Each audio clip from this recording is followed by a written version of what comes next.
the Sun on 121 podcast of North Texas. I am your host, Jennifer Hardy. This podcast is a tribute to the community and all the wonderful people of North Texas that have been a part of my journey the past 20 years. In my faith tradition, this is an important year, a jubilee of hope. I will carry that theme of joy and hope in our community through this podcast. Along with my faith and family, I have a passion for justice issues and will share some of these stories through my interviews. Today's guest is Chioma Ugwonali, Community Engagement and Partnerships Coordinator for Liveable Arlington, which is a local grassroots environmental advocacy organization primarily focused on the fracking landscape in Arlington, Texas. I encourage you to stick around to the end of the episode because Chioma will offer us some ways we can make a difference, including some simple one-time opportunities to make a potentially big impact.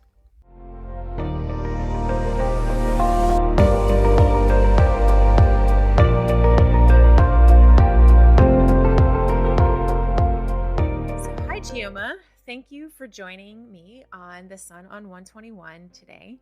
I am super excited to have you as our first guest. Glad to be here.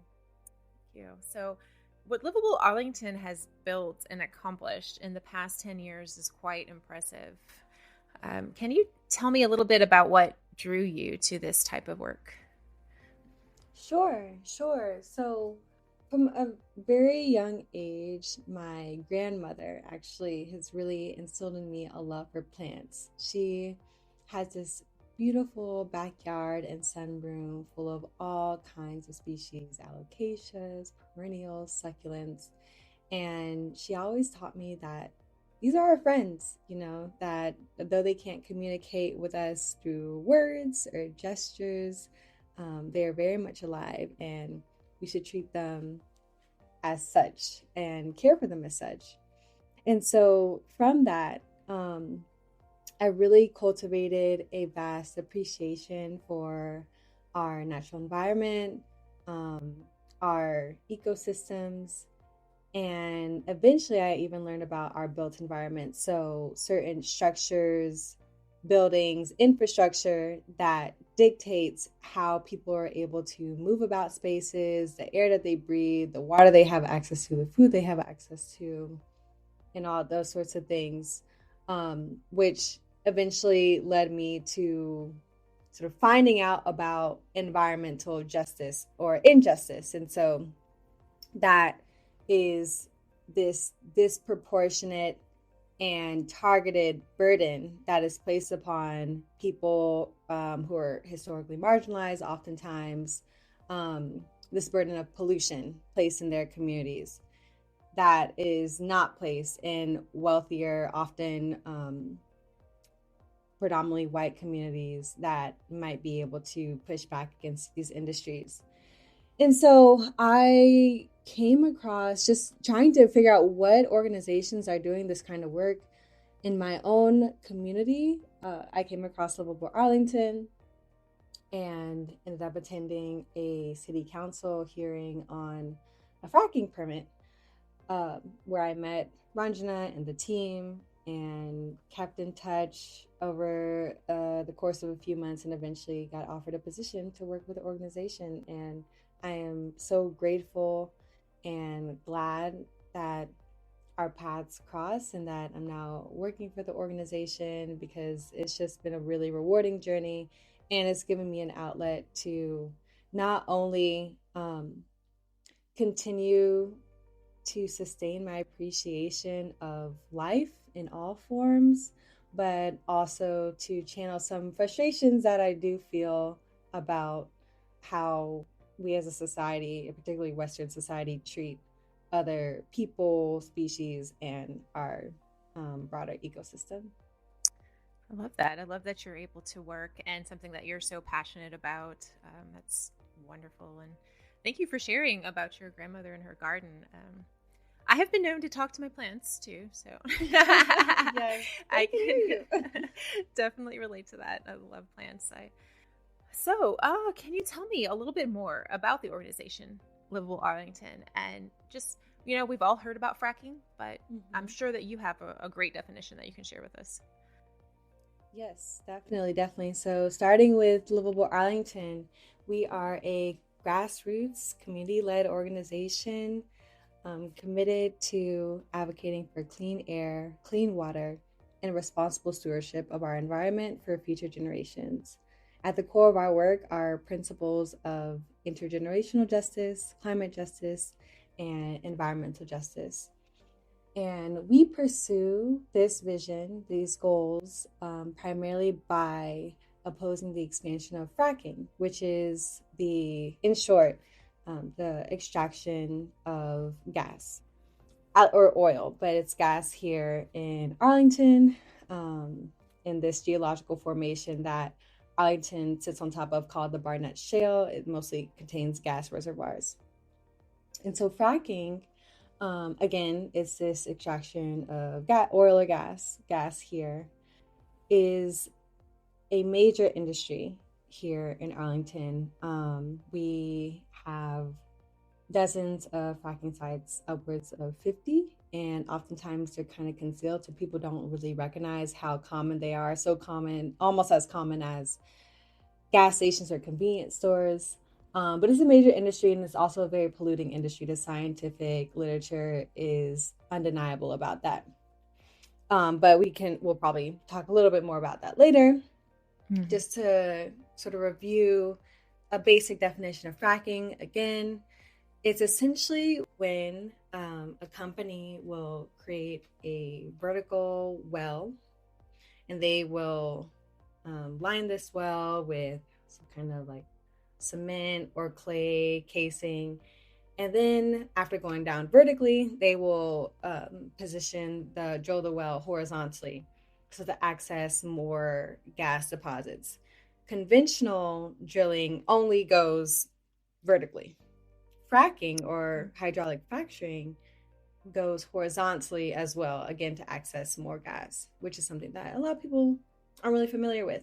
And then what they do is they will inject tons of water, sand, and chemicals, this slurry mixture, into the well bore under high pressure to actually fracture the rock, and then let the gas over time seep back into the well. Oh, wow. Yeah. No, yeah. No, I don't think most people know all of that. Yeah. For Yeah. sure. So, can you tell me why the focus on Arlington? Yes. So, as I briefly mentioned, Arlington sits on top of a geological formation called the Barnett Shale, which is just a large underground mass of really compacted rock that has a lot of natural gas or methane gas deposits. This Barnett Shale covers about 15 to 18 counties here in like the North Texas area, including Tarrant County. In Arlington, in particular, there are dozens of fracking sites, about 50, Wow. and close to 400 gas wells across the city. So each fracking site can have as many as 22 gas wells. Oftentimes, the average is around like 10, 12 gas wells. And this is all happening in a city of about 99 square miles with a population of 400,000 people.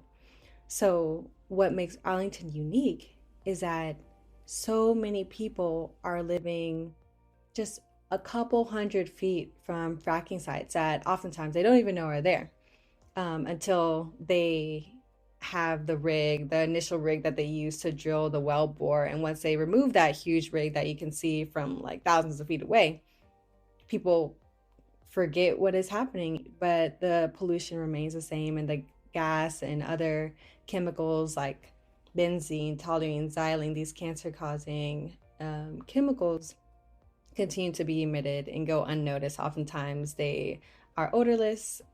Sometimes they do not have any kind of color as well, but we can see them with optical gas imaging cameras. And so the issue again in Arlington is urban fracking. Fracking happens all over the country, but there are few places if any, that where people live, work, play so close to fracking sites. And in fact, um, Tarrant County has only the second most greatest number of people living within a half mile or 2,640 feet from fracking sites in the entire country.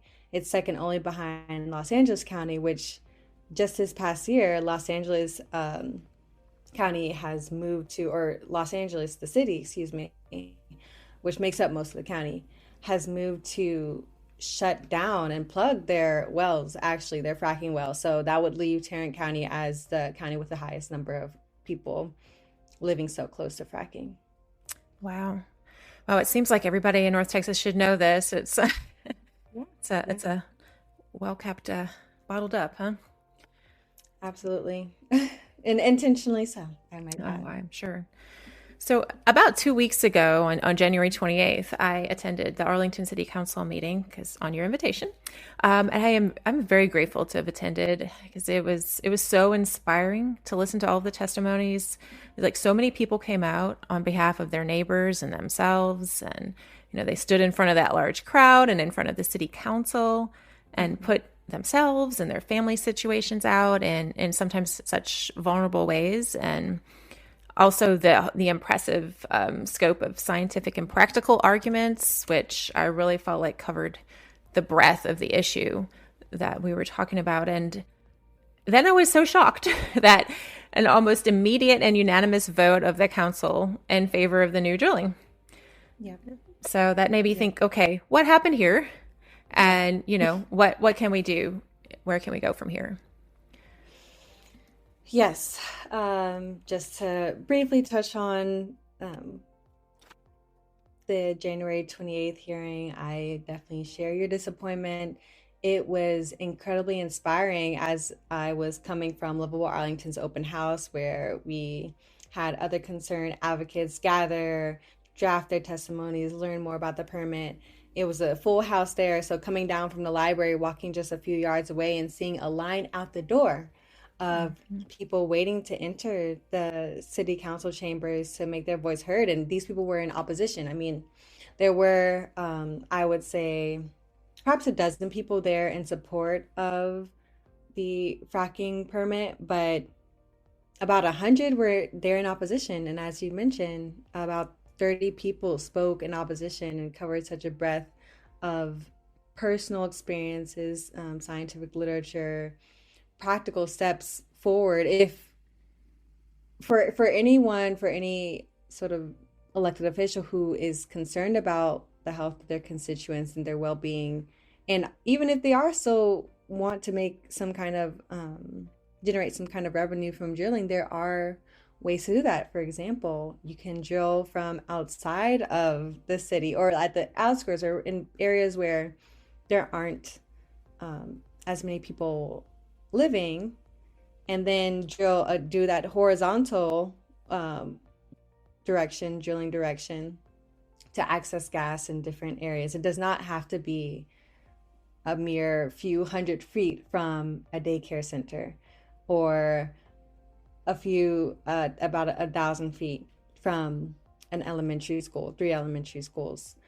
It does not have to be so close to, particularly where children um, play outside, ride their bikes, or trying to learn in the classroom. And I'll go into what, you and other folks can do to support our campaign against this fracking permit. But just to touch on why this is a critical issue, I want to start with the children. Children are still developing, as we all know.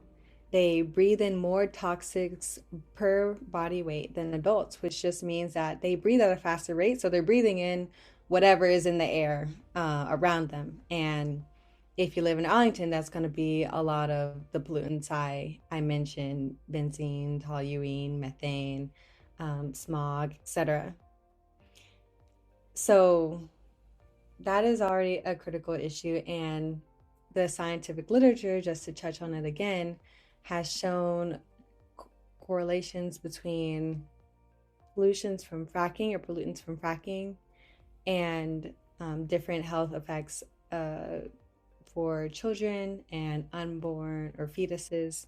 And these include preterm births, birth defects, childhood leukemia, asthma, increased rates of asthma hospitalization, sinus issues, and then leading into later life, heart disease, regular migraines, and even early mortality. And so we have to just stop and think, what are we subjecting children to? Why are we subjecting them? Children in Arlington are subjected to living in such heavily polluted air, whereas children in a place like New York, where fracking is banned, they, just by the right of the location where they were born, can breathe cleaner air.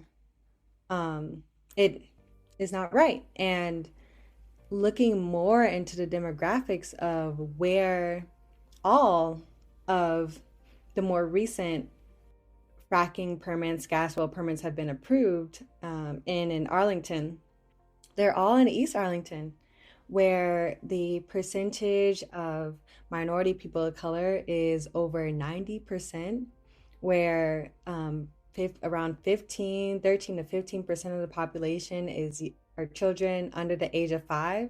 I mean, that national average sits around 7% of children age under 5. So a lot of young kids, mostly people of color, 66% live under or around the poverty line.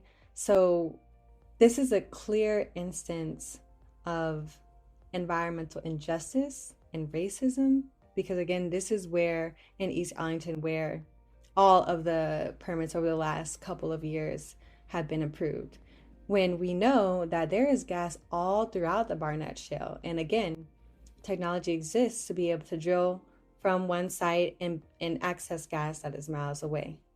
So this is the intergenerational issue, because children, they cannot speak up for themselves now against the pollution and other risk factors that might lead to health complications later in their lives. They can't speak up now, so it's up to us to speak up for them, And Absolutely. Also the same goes for a neighborhood where people are just trying to meet day-to-day needs and might not have the time, energy, or resources to engage in this really long-term, gritty struggle.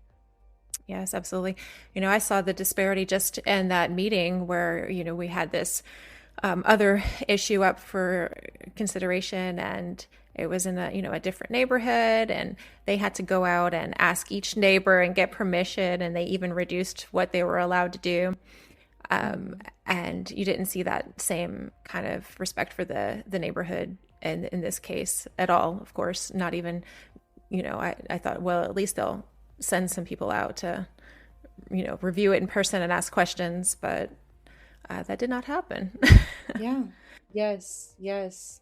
And the last thing I want to address before moving into the whole take action question that you posed earlier is who is largely responsible for this. And so just to talk about like our city council and the state parameters around fracking regulation, it is true that in 2015 the state legislature passed what's called House Bill 40 or HB 40, you might have heard referred in the meeting, which puts a ban on fracking bans. However, that policy does allow city councils to instate setbacks, so to determine the distance between places of protected use like homes, parks, schools, and a fracking site.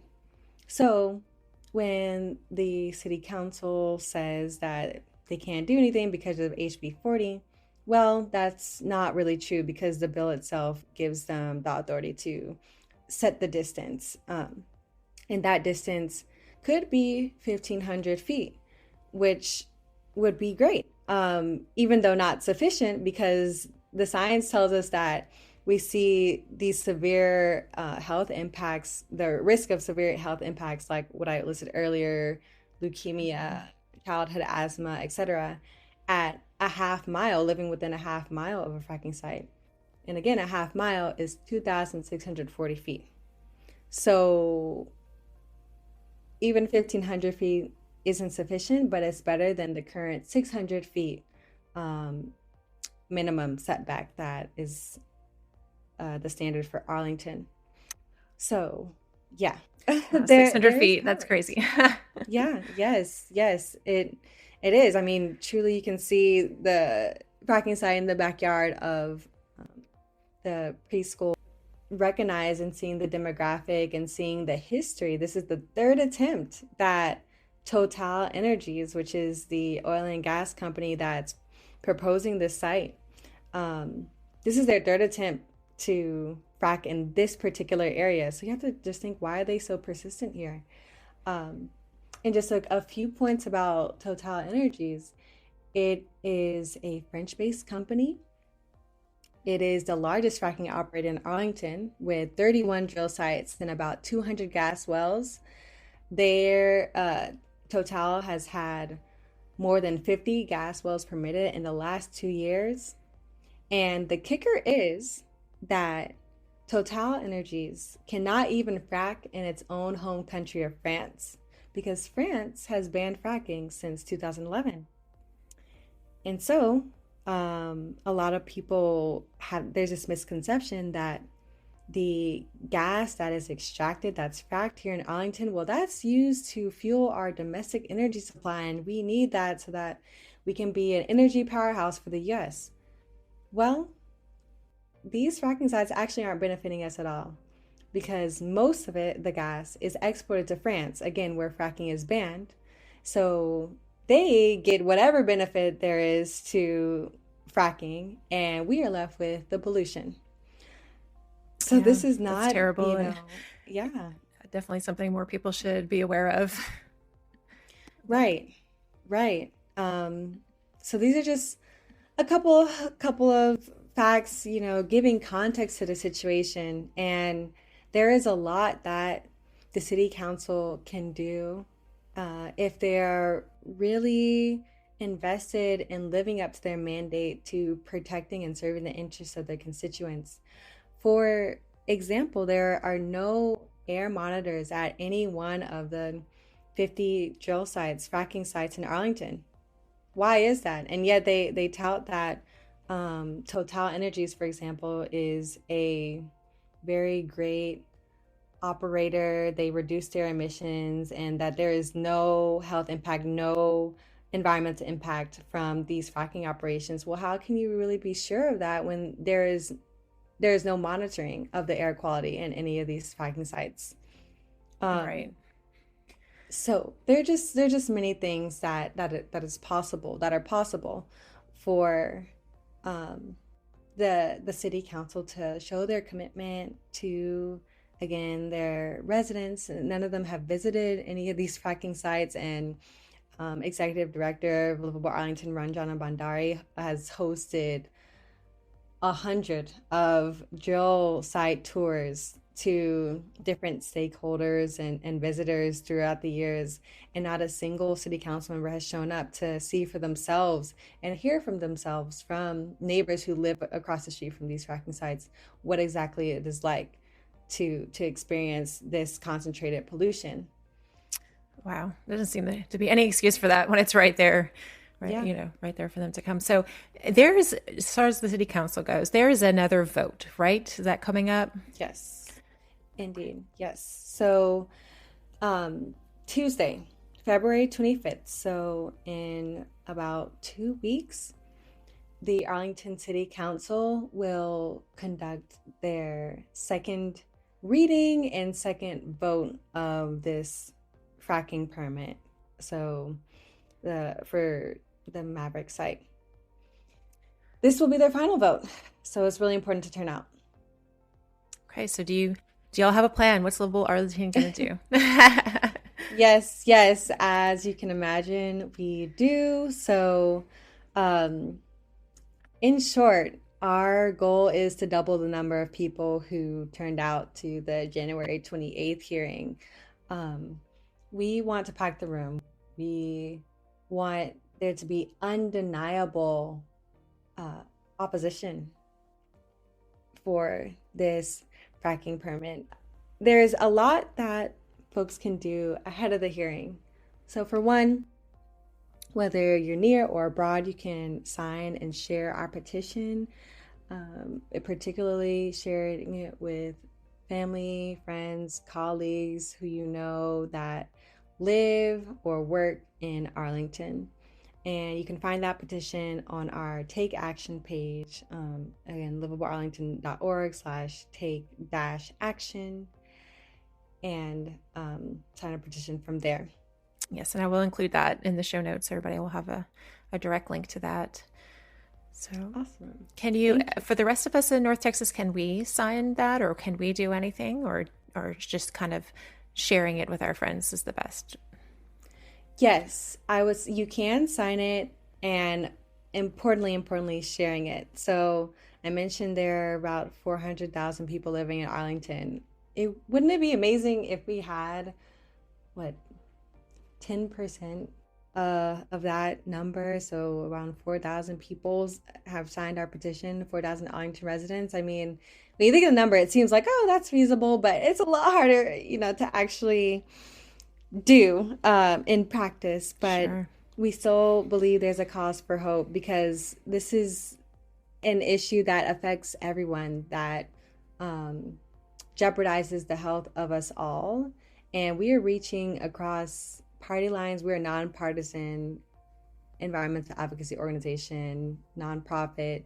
So we aren't interested in villainizing anybody or making this a political issue, because really it's just a health issue. It's a life issue that we feel, everyone should care about. And we want to work with the city council to, clean up the air and track sort of the harms of fracking and other industries in our city. Like, we want to work with them. So ultimately, signing our petition, sharing it, and showing up to the hearing are ways of saying to the city council, we support you. We're disappointed with their initial yes to this permit, but we are asking you to reverse it on February 25th and show that renewed commitment to the health and the well-being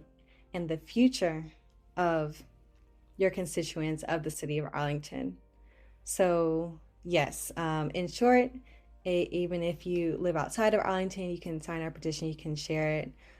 We have an action toolkit available on our website, as on the Take Action page as well, along with an invitation to join us on February 25th. You do not have to be an Arlington resident to attend. Again, Liveable Arlington will be hosting an open house in the Arlington Tomorrow Foundation boardroom of the downtown library, the Hawks Downtown Library, which is about a 2-minute walk from the chambers. And we will be there from 4:30 to 6:30 p.m. With light refreshments to help people draft and revise testimonies, to learn more about the permit and connect with other concerned advocates. And this is definitely welcome, again, to everyone, particularly our first timers who might not have engaged on this subject before, but it speaks to them, whether they're an educator, a parent, aunt, uncle, relative, a coach, sibling of someone who maybe has asthma. Like, we're trying to engage everyone, because again, this is an issue that affects everyone. So please come and join us if you're listening. Everything is free, and we will guide you step by step. If you're interested in speaking, we will have points that you can touch upon, or we will help you draft what you want to say. And we will direct you on how to fill out a card in opposition. Or if you don't want to speak, that is okay. We still want you to come, because you can fill out an opposition, a non-speaker opposition card, which goes into the record to show that we have one more person who wants to stand up for the health and well-being of children in Arlington and all of Arlington residents and beyond. Oh, that's wonderful. Yeah, I want to thank you and the organization for doing this important work and really, putting this out there and helping to organize the community, because that's just is so important. Absolutely. Yeah, that's exactly who we do it for. So it's our pleasure, truly. Thank you. And in closing, I have a last question that I'm going to plan to ask all of my guests. And I want to know what it is, which is one thing that you love about North Texas and a hope that you have for the community. Hmm. Oh, several things come to mind, honestly. Um, but what I love about North Texas is the climate. Actually, I am someone who loves the warmth, and we have many blue skies here, which is honestly a privilege, I would say, to many places in the world. Um, Although there are pollutants hovering around us that we can't see, I still admire the blue skies, and I love to be outside under the sun and the warmth, especially. And in particular, I love to see people laugh and smile, and just the diversity of cultures, of ethnicities, nationalities. Um, everyone is here in North Texas. We represent sort of this changing America and United States, and I really appreciate that. And all the languages that you'll hear, like melodies floating around if you take a walk outside. Like I there's a trail near my house, and oftentimes when I stroll down it, I will hear people and see people from all over, from all kinds of backgrounds. And so I love to see people enjoying our shared ecosystem and environment. Uh, and I want to sort of sustain that and regenerate that, renew that ecosystem for generations to come. That's well said. Thank you. Thank you, Chioma. And my best and hopes for the 25th. Thank you. Absolutely. Good luck there and with everything y'all have planned for the future. Thanks, Jennifer. Thanks for having me.